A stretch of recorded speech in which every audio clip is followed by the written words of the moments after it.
Hola, ¿qué tal amigos? Bienvenidos una vez más a Fútbol y Algo Menos. Fútbol y Algo Menos que inicia una nueva temporada. Vamos a entregarles a ustedes lo mejor del fútbol desde una perspectiva mamerta, desde una perspectiva política, sociológica, antropológica. Mejor dicho, de todo aquello que no hablan sobre el fútbol en los canales que usted siempre ve, se lo traemos aquí en Fútbol y Algo Menos. Y le vamos a dar la bienvenida en esta nueva temporada de Fútbol y Algo Menos a Laura Sánchez. Amix, bienvenido a ti también. Muy Gracias. contenta de estar acá en esta segunda temporada. Sí, correcto, De segunda nuestras temporada. emisiones. Segunda temporada en la que seguimos entregándole a nuestros oyentes, a nuestra vasta audiencia, ¿cierto? De Fútbol y Algo Menos, lo mejor de nosotros. Y para empezar a calentar el año de Mundial, ¿cierto? Porque este 2022 tiene un Mundial atípico en cuanto a las fechas, atípico en cuanto a los clasificados, atípico en cuanto a las condiciones laborales de quienes construyen los estadios. Mm, eh, Vamos a empezar entonces a entrar en esa tónica de mundial y hoy vamos a hablar de mundiales de fútbol, pero vamos a traerles a ustedes un top 4 de los resultados más polémicos que se han dado en la historia de los mundiales. Les tenemos resultados que la verdad llaman mucho la atención de varios episodios históricos que ha tenido la caprichosa, en palabras de Quique Wolf. Amix, ¿estás lista? ¿Estás lista para que empecemos a adentrarnos en lo que tiene que ver con los resultados más sospechosos en la historia de los mundiales? 100% preparada. 100% Vamos preparado. de cabeza. Tú, digamos que, ¿cuántos mundiales has visto con plena conciencia?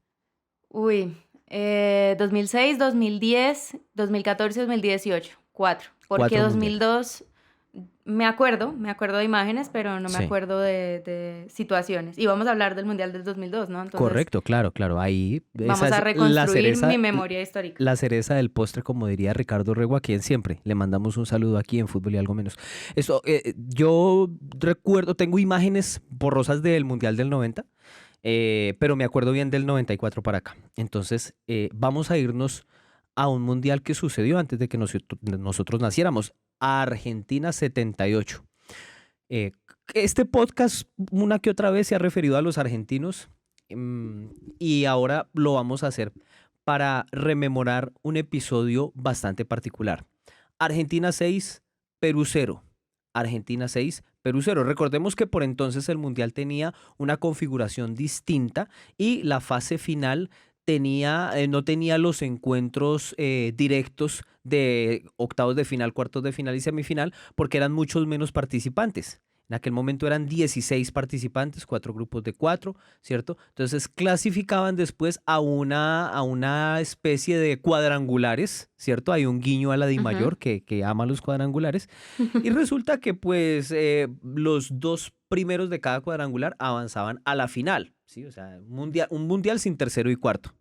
No, y además en un contexto sociopolítico particular también, porque este mundial se desarrolló en Argentina durante la dictadura, ¿no? Sí. Entonces, ellos lo ganan, lo terminan ganando y pues ayudan a consolidar una tremenda estrategia propagandística para la junta militar, que en ese momento pues lideraba Videla, que pues bueno, todo el mundo debe saber quién es, ¿no? Entonces, pues Argentina gana la final, pero el partido del que estamos hablando no es la final, sino la clasificación a la final, ¿no? La clasificación a la final. Entonces, vamos con los hechos. En este cuadrangular en el que estaba Argentina, compartía grupo con Brasil, Polonia y Perú. En aquel momento, entonces, llegan a la última fecha Brasil y Argentina con chances de clasificar. Brasil derrota 3-1 a Polonia en el partido previo. Argentina y Brasil, cuando se enfrentaron directamente, empataron 0-0. Y esto, más el resultado previo de Brasil y Perú, hacía que Argentina en la última fecha contra los peruanos tuviera que ganarle por 4 goles de diferencia a los peruanos para poder clasificar a la final, A la final. ¿cierto? No estamos hablando de la Perú comandada por nuestro Razi Raciel, ¿sí? Ni la Perú de los años 90, que solamente era buena en Super Nintendo. Estamos hablando de un equipo que tenía el Cholo Sotil, que fue un jugador de Barcelona, que tenía a Juan Carlos Oblitas, un extraordinario jugador de fútbol, y que en la década del 70 supo ser Perú tranquilamente y por diferencia la tercera potencia futbolística del continente, ¿no, Laura? Sí, exacto. No era pues un equipo, digamos, a subestimar. Y el partido pues estaba muy complicado. Realmente no era tan fácil pensar, bueno, no es fácil hoy en día pensar en hacer 4 goles en un mundial. Tampoco era fácil en ese momento. Y pues Brasil le gana a Polonia, lo que deja casi eliminada a Argentina, ¿no? De Eh, acuerdo. Llegamos a los camerinos con una charla motivadora del dictador Videla. Sí, eso es uno de los hechos particulares. Dicen algunos jugadores peruanos, entre ellos Juan Carlos Oblitas, que les llamaba la atención la presencia del dictador Rafael Videla allí en el vestuario de ellos. O sea, imaginemos la escena. Tú estás a punto de entrar al gigante de Arroyito abarrotado de un montón de argentinos que eufóricos gritan que te van a meter cosas por todos lados. Mm, sabes que estás en un contexto político dictatorial y de repente, así, mientras estás en la ansiedad y en el precalentamiento del partido, ¡pa! Se te aparece como un utilero más el dictador del país en donde se está disputando la Copa del Mundo. Ahí a ti cuántas lombrices se te mueren, Laurita. No, claro, era evidente pues que eso generaba una intimidación directa. Creo que ha sido como difícil establecer qué es exactamente lo que dijo o no dijo Videla ese día, si fue o no fue al camerino, si hubo compra o no hubo compra. De todas formas, estamos hablando pues de un momento en la dictadura donde todavía no había una difusión, digamos, masiva de lo que estaba ocurriendo por fuera del estadio. O sea, pues bueno, esto es en Rosario, pero en Buenos Aires, muy cerca del Monumental, estaban torturando gente, ya había desaparecidos. Sin embargo, pues esto no era de conocimiento público como lo fue un par de años después. Entonces, todavía no es el contexto más difícil mediáticamente para la dictadura argentina, pero pues obviamente es intimidante. Y pues esto lleva a que al primer tiempo creo que ya se van 4-0, ¿no? No, se Eh, van 2-0, se van 2-0 al primer tiempo y en el segundo tiempo rápidamente consiguen los otros dos goles, necesitaban cuatro, le terminan haciendo seis, ajá. pero pues si tú necesitas hacer cuatro goles y te vas 2-0 al vestuario de local, pues llegas sin duda alguna, ojito al Ricardo Reguismo, con viento en la camiseta para la segunda etapa. Sí, es Entonces, cierto. entonces ahí se da. Mira que el portal Magnet Sataka hace una semblanza maravillosa sobre este episodio y me llama la atención esto, dice, según la mayoría de teorías, la goleada se gestó en un trato entre las dictaduras militares hermanas de Argentina y Perú. En su libro, voy a hacer un Diana Uribismo, en su libro How They Stole the Game, David Yallop defiende que el gobierno peruano aceptó dejarse golear a cambio de 35.000 toneladas de grano para el pueblo y $50.000 para los jugadores peruanos implicados en la conspiración. Yalop afirma que solo algunos de los jugadores del plantel estaban implicados y culpa al portero Quiroga. Recordemos que Quiroga, el loco Quiroga, era el arquero titular de Perú y él nació en Argentina y era nacionalizado peruano, como para ponerle ahí todavía un ingrediente más a ese sancocho de sospecha que se gesta en ese partido. Entonces, imagínate que se habla incluso, Laura, de un trato entre dictaduras militares a cambio de grano, ¿sí? De 35.000 toneladas de grano y de $50.000. Ni idea nosotros los colombianos con toneladas de qué podríamos hacer negocios en los mundiales, ¿no? Con que sostener la economía, ¿no? Sí.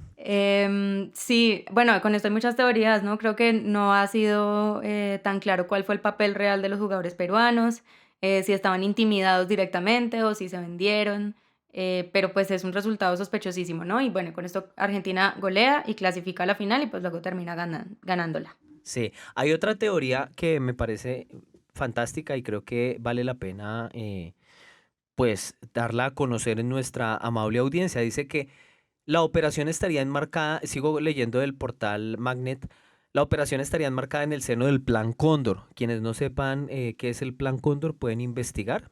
Amix Eh, es un plan para la protección de las aves nativas en América Latina. gracias Auspiciado a por el Estados gobierno de Unidos. Estados Unidos, una maravilla. De todas maneras, péguense la googleada al Plan Cóndor. Una estrategia acordada por diversas dictaduras militares sudamericanas para colaborar en la persecución y ejecución de opositores a escala transnacional. O sea, si a usted no lo mataba la dictadura de Pinochet en Chile y lograba escaparse a Argentina, pues tranquilo, que ahí lo está esperando Videla para darle captura y desaparecerlo. Entonces, se considera que el ideólogo fue Henry Kissinger, secretario de Estado de los Estados Unidos bajo la presidencia de Richard Nixon, aunque esto no ha sido probado. Dice, varios integrantes del plantel peruano atestiguan que Videla visitó el vestuario, como lo veíamos ahorita. Entonces dicen que incluso hubo un traspaso de presos políticos, ¿sí? Digamos, los prisioneros políticos peruanos que estaban en Argentina podían ser repatriados al Perú y viceversa para proceder a su desaparición. Recordemos que la dictadura de Videla es tristemente recordada por tener una práctica macabra que era desaparecer a la gente en aviones, ¿no? O sea, los ponían a volar en helicóptero, en aviones y los tiraban al mar, ¿no? Ujú, sí, una práctica, digamos, no sé si puede uno decir insignia de la dictadura de Videla, pues como parte también de la eliminación de la oposición. Muchos de Sí. esos desaparecidos pues eran jóvenes que militaban en partidos que se oponían a la dictadura. Entonces, pues fue parte de lo que, digamos, entre las múltiples estrategias que puede tener una dictadura, esta era una de las fundamentales para eliminar la oposición política al régimen. Y pues eso se complementa con la legitimación también de tener a la selección de fútbol ganando el mundial. Sí. Entonces, bueno, tendríamos que mirar cuáles eran las condiciones en Perú en el momento, em, pero, pero hubo mucha, o sea, hay evidencia de que hubo muchos intentos de arreglar ese partido, no solamente ahí, sino que también se intentó dar un incentivo a los polacos para que le ganaran a Brasil, y cuando esto no sucedió, entonces pues ya llegamos a la histórica goleada en Rosario. Varios referentes de la selección argentina de 1978 se han referido a ese partido y pues siempre dicen que buscan demeritar todo el esfuerzo que ellos hicieron, que fue un partido transparente, que ellos dieron el todo por el todo, que sudaron la camiseta, que, bueno, en fin, em, todas las frases que ya le conocemos a los jugadores y pues naturalmente ellos defienden su victoria. Esfuerzo deportivo les habrá costado, pero pues sí queda manchada por lo menos ese episodio particular de la Copa del Mundo de Argentina 78, pues por un resultado altamente sospechoso, ¿no? En un partido que, insisto, por el formato de aquel momento, eh, se podían dar esas circunstancias, ¿no? La Copa del Ujú. Mundo ahora tiene otro formato, obviamente esos enfrentamientos son directos, entonces no vamos a decir que pues son un monumento a la transparencia las Copas del Mundo actuales, pero pues ya como que hay el margen para que estas cosas sucedan es menor, ¿no? Sí, de hecho, ahorita que hablemos un poquito de España 82, vamos a ver cómo el partido del pacto entre los austriacos y los alemanes ayudó a que hoy en día pues la última fecha de la fase de grupos se juegue en simultáneo. Exactamente, y eso nos sirve como puente para unir nuestro segundo resultado bochornoso o sospechoso de la historia de los mundiales. El Pacto del Molinón, un tongo en España 1982. Entonces resulta que Austria y Alemania son países que comparten muchas cosas en común, ¿no? Ujú, Eh, como Christoph Waltz, por concentraciones. ejemplo. Sí, son países que se han concentrado en hacer, digamos, en mantener unas relaciones muy amistosas, ¿cierto? Ujú, Y ujú. cargadas de un sentido cultural inmenso. Pero entonces ellos hicieron un pacto en el Mundial de 1982, más exactamente el 25 de junio de 1982, ¿cierto? En este Sí. partido, entonces, Alemania y Austria acordaron que Alemania ganaría 1-0. ¿Pero por qué? Laura, ¿tú tienes el contexto? Sí, porque Austria clasificaba perdiendo, pero Alemania necesitaba ganar. De Entonces acuerdo. hicieron y pues como tenían el resultado previo, digamos, por eso era que estábamos hablando ahorita de la importancia de que Después de esto, los partidos de la última fecha en la fase de grupos se juegan en simultáneo, cuando son los Ujú. equipos del mismo grupo, porque Argelia estaba clasificando y Ujú. Argelia pues tenía el resultado previo, digamos, estaba esperando el duelo entre Austria y Alemania. Sí, Austria clasificaba perdiendo y Alemania necesitaba ganar. Entonces hubo un gol, exactamente. en los primeros 10 minutos hay un gol y después no se mueve más ese partido. No se mueve más la pelota. Digamos que este es un contexto de primera fase, de fase de grupos, ¿cierto? Entonces, Ujú, los 4 equipos de la primera fase, Argelia, Chile, Alemania y Austria. De manera sorpresiva, Argelia se impone a Alemania en la primera fecha. ¿Sí? ujú. Después, qué sorpresa que una selección sudamericana fuera la cenicienta del grupo. Austria le gana a Chile, Alemania le gana a Chile. Y en la última fecha entonces llegan Alemania, Austria y Argelia, Chile. Digamos que un resultado positivo de Chile habría hecho que este Togo fuese imposible, o por lo menos la dinámica habría sido otra, pero pues sorpresa, sorpresa, selección sudamericana fue nuevamente la cenicienta, como les decía ahorita, y pues los argelinos les ganaron 3-2, ¿cierto? Y entonces Ajá. eso hizo que se diera la situación en la que Austria ya estaba clasificada, incluso perdiendo, obviamente por una mínima diferencia, y Alemania necesitaba así el resultado, pues ganar los 2 puntos. En aquel momento las victorias daban solamente 2 puntos y el empate uno, ¿no? Exacto. Entonces eso hizo que los austriacos y los alemanes pues terminaran haciendo este acuerdo. Es interesante leer que en 2007 Hans-Peter Briegel reconoció el acuerdo entre ambas selecciones y dijo: solo me puedo disculpar ante los argelinos porque habían merecido clasificarse a la siguiente fase. Los alemanes son muy buenos en esto de que embarrarla y después pedir disculpas, ¿no?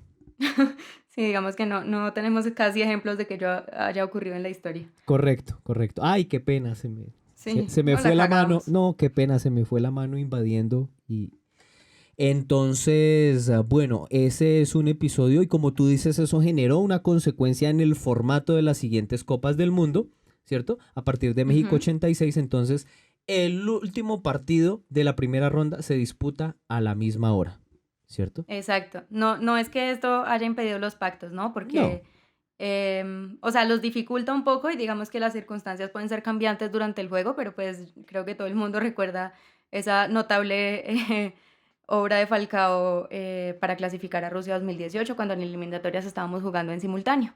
El claro, pacto con los peruanos y los sí. chilenos jugando también, Claro, dejando claro, afuera a porque Chile. hoy en Ujú. día la información se va filtrando, llega muy rápido. Los jugadores en el terreno saben y preguntan. Digamos, uno a veces intenta ponerse en la piel del jugador. Y pues naturalmente si yo estoy jugándome acá la clasificación y sé que hay otro partido del que dependo, pues yo voy a tener la Ujú. cabeza también en eso y voy a estarle preguntando ahí al asistente técnico, al utilero, bueno, ¿cómo van? ¿Cómo van? Ujú. ¿Cómo van? Eso es natural. Entonces sí, lo que tú dices, por lo menos ahora los amaños son un poco más difícil de hacer, o por lo menos es que igual quedan en evidencia. Lo del pacto de Lima con Perú pues fue bastante evidente, ¿no? Como Es también lo cierto. fue el pacto de Montevideo entre argentinos y uruguayos, cuando en 2002 se dedicaron los últimos 15 minutos a hacer jaula de pájaro. Quien se vio supercampeones sabe de qué estoy hablando, y no pasaron la mitad de la cancha para no hacerse daño y dejar por fuera a Colombia y Ajá, sí. favorecer la clasificación de la selección uruguaya. Entonces tienes razón, esto es una medida más de forma que de fondo. Es cierto, aunque pues sí favorece, digamos, el hecho de que se estén jugando en simultáneo, pues las condiciones pueden cambiar bastante rápido. En el tema, por ejemplo, del pacto de Falcao, pues esto ya se da a lo último, ya Chile pierde 3-0, creo. Entonces ya es muy difícil que cambie el resultado y que como que no funcione la negociación con los peruanos, que Tú pues estás les convenía tratando, tú mucho. estás tratando de lavarle la cara a Falcao, ¿no? Porque tú Cien eres por ciento, falcaísta. cien por O tú eres ciento, yo soy falcaísta. falcaísta. Sí, tú eres falcaísta. Esto no, Tú eres pero de las que le cree a él que a los 5 años ya medía 1,40, no, porque sí, Amix, porque Por Dios, esa entrevista que le hacen cuando están Millonarios, dice que a los 13 años, Amix, es 12, mantenía 17 12, ahí, 12 años supuestamente tenía ahí, 12 tenía años. cédula ya, Sí, claro, mi no. Falky, claro. Un saludo a Radito. Esto, que nos escucha. Sí. Pero no, a lo que voy es que pues la única ventaja de hacer los partidos en simultáneo, pues ahorita como la comunicación ya llega a la cancha, digamos, de manera inmediata, pues la única ventaja que tiene eso es que las circunstancias pueden cambiar durante el partido. Que puede haber una remontada, que puede cambiar lo que esté ocurriendo en el otro encuentro. De acuerdo. Pero pues de base, pues sigue siendo lo mismo, el mismo espíritu entre comillas antideportivo, que es negociar un resultado para perjudicar al que no está dependiendo de uno en ese momento. De acuerdo. Bueno, no es que no haya habido polémicas en el 86, en el 90, en el 94. Por lo menos en el 90 los argentinos todavía lloran por el penal que Codesal le da a Alemania. Ajá, en la final. Un penal pitable, digamos. No sé si yo lo hubiera pitado, pero si alguien lo pita, digo, bueno, pues es un penal pitable. Pero hacen un llanto tremendo después de haber envenenado a Branco y después de haber hecho un gol con la mano en cuartos de final del Mundial pasado. Pero eso es un llanto terrible, un llanto más grande que el Río de la Plata. En el 94, pues el episodio del codazo a Luis Enrique, el doping de Maradona, bueno, ahí hubo bastantes escándalos. Ujú. En el 98 se habla también de que la FIFA amañó el sorteo para que Francia y Brasil no se pudieran cruzar sino hasta la final, lo cual efectivamente ocurrió, por ejemplo. Sí, sí, Y sí. está pues todo el tema también de Ronaldo y de si estaba enfermo o no estaba enfermo, si lo obligaron a jugar, si no, etcétera. Yo creo que ese es el gran escándalo del 98, porque es que la vida de Ronaldo corrió peligro. Es ¿Sí? cierto. Entonces, ahí ya el tema es muy, muy, muy jodido, muy inhumano, porque Ujú. Ronaldo, o sea, yo me acuerdo mucho una entrevista de Roberto Carlos tiempo después del Mundial del 98 en la que él decía que lo había visto convulsionar 2 veces unas horas antes de la final. Entonces, pero bueno, en el 98, y entonces llegamos a Corea-Japón 2002. Corea-Japón 2002. Allí hay 3 partidos, pero vamos a hablar específicamente de 2. Ujú. De Italia-Corea, ¿cierto? Esto es octavos de final. Corea, como pues todos los locales, estuvo favorecida en el sorteo.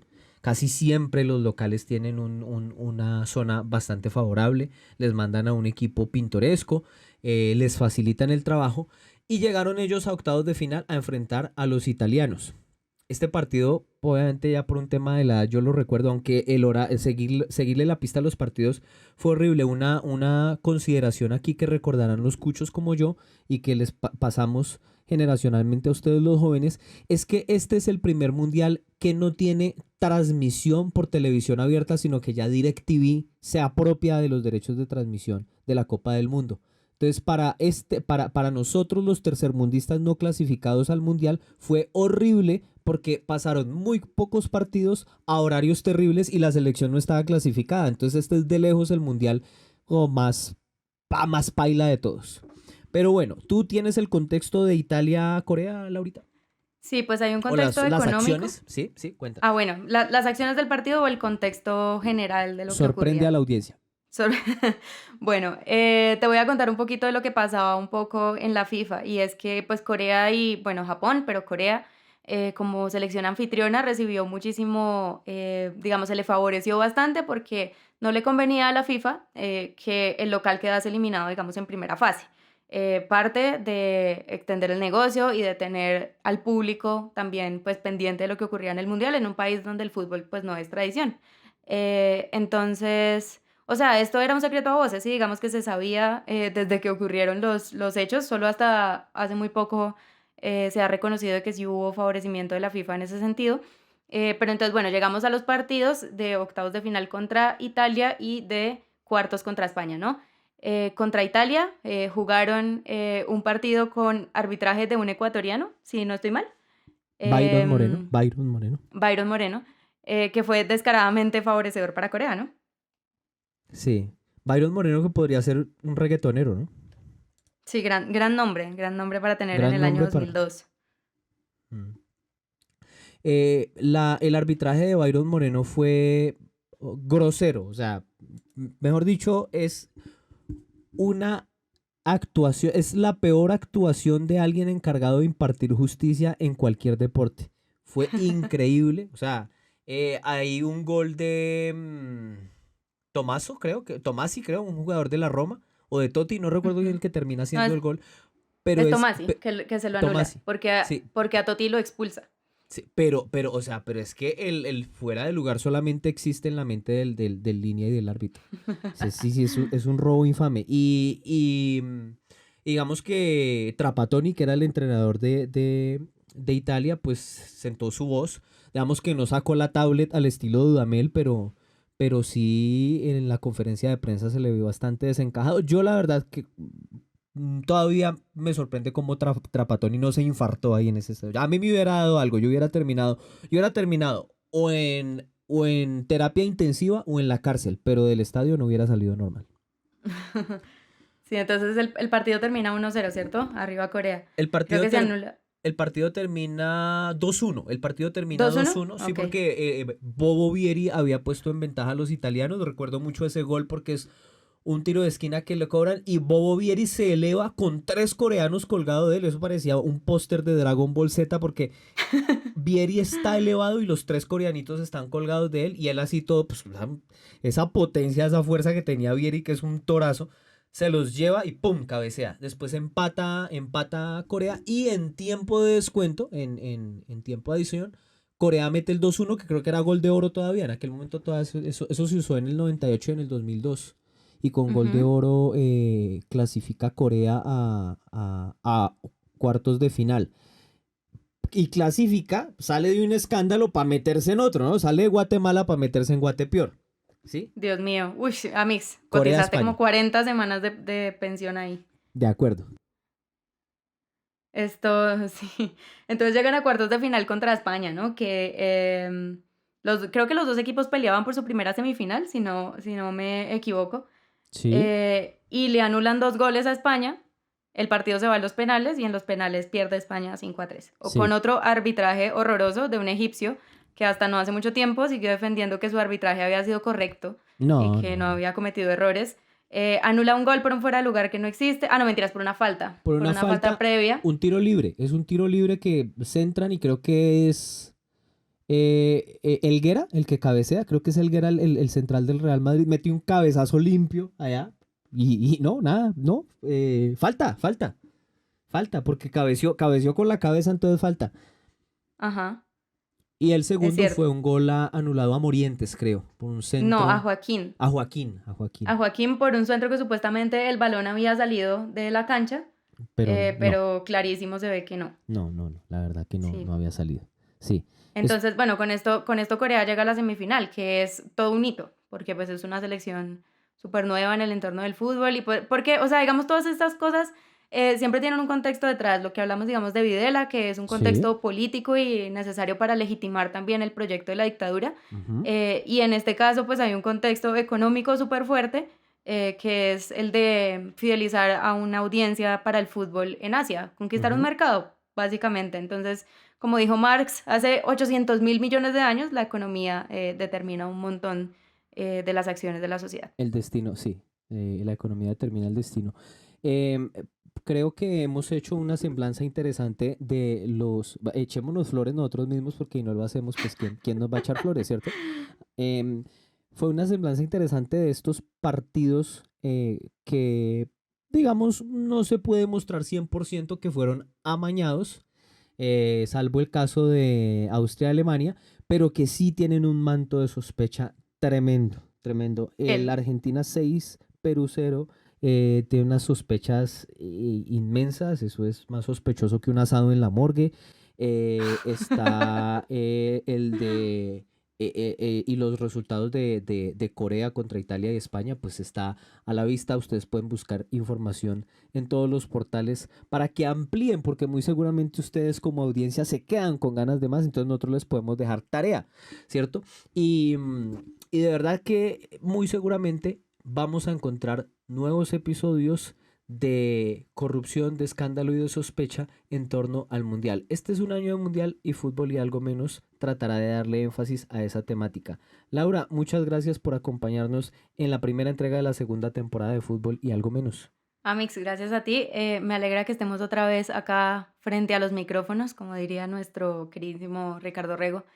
Y pues sí, creo que vendrán más temas sobre Mundial, vendrán más temas como los que estamos acostumbrados. Vamos a hablar de la corrupción de la FIFA. Ojalá nos escuche Infantino desde su casa en Qatar. Fu- No, espérame, Dale. espérame. Un saludo a Carlitos de la Monserga que nos pidió por ahí que lo saludáramos. Sí, un saludo a Eh, Carlitos de la Monserga. y un saludo a Mauricio, que es un amigo mío súper fiel oyente, que no se ve un partido desde el 99, pero le encanta fútbol y algo menos.